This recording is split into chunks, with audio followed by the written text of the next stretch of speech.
అలాగే CA final IDT paper. ఈ IDT పేపర్కి సంబంధించిన ఇంపార్టెంట్ టాపిక్స్ లిస్ట్ వచ్చేసరికి నేను ప్రీవియస్గా ఒక వీడియో అయితే పోస్ట్ చేస్తాను, దాన్ని డిస్క్రిప్షన్లో ట్యాగ్ చేస్తాను, ఒకసారి వెళ్ళి చెక్ చేయండి. సేమ్ అవే టాపిక్స్, డిఫరెన్స్ అయితే ఏమీ లేదు. కానీ ఈ ఐడిటి పేపర్కి సంబంధించి నా పర్సనల్ అడ్వైస్ నేను ఏమిస్తానంటే, just like DT paper, IDT paper కూడా మనం 100% యాక్యురేట్గా అయితే ప్రజెంట్ చేయలేము. ఏదో ఒక కొత్త అడ్జస్ట్మెంట్ వల్ల ఎట్ ద ఎండ్ ఏదైతే క్యాలిక్యులేట్ చేస్తున్నామో ట్యాక్స్ లయబిలిటీని, అది 100% యాక్యురేట్గా అయితే క్యాలిక్యులేట్ చేయలేము.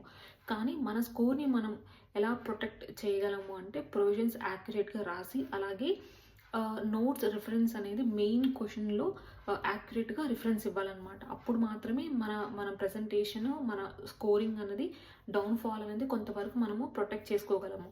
ఈ ప్రొవిజన్ రాయటం వల్ల చాలా కేసెస్లో చాలామంది ఎగ్జాక్ట్గా 40 మార్క్స్ వచ్చి పాస్ అయిన వాళ్ళు కూడా ఉన్నారు. సో ఈ ప్రొవిజన్ అన్నది అంత ఇంపార్టెంట్ మేజర్ రోల్ అనేది ప్లే చేస్తుంది, ప్రొవిజన్ రాయటం అన్నది.